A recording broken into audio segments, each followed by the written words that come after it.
This is the Mud Puppy arm with the backing block now installed, and you can see that now its Delrin slider facilitates the arm very well.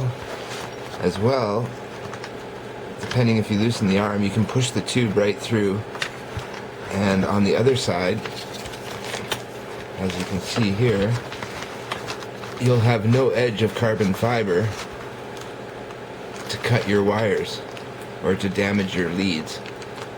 So that was an important improvement that I wanted to make, and it took another 5 or 6 days in the production, but it's really important because this way the plastic can be what impacts your wires as they curl around the side to go back to the ESCs or whatever.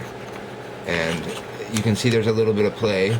That's for the sliding, and that will prevent it from binding. And there you go, full movement from forward position, full forward position, which you would set your arms at if you're just wanting to have a backpack quad. A simple format, maybe 475 millimeters would be the best, I think. Then the props won't be so close to the edge as with the 450. The tips just hit the edge of the Mud Puppy here. So you'd rather probably have 475, maybe 500, 480, 475 would be fine. Then you'd clear 10-inch props. 9-inch props with 4 cells would be awesome, because then you could run the 9-inch props on the 450 size frame, which would be really, really compact and speedy, and then you'd have a good fold down as well.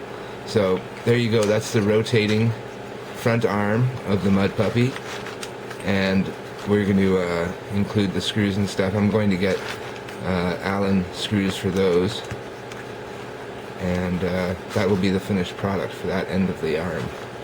So much more streamlined than having the tube stick out, as you can see, and it acts as a very good stopper for the actual tube length so that it's set completely. This will not rotate now because it's fixed by this square once tightened down with these 2 screws here. So all you have to do is loosen these.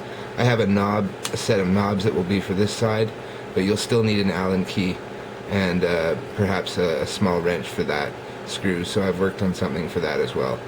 But with the motor mounts and a lock block like this on the motor mounts, you'll have the motor mounts aligned perfectly every time. Crashes, they'll still be able to shift in impacts so that you won't damage the arm so much or crack it or something like that.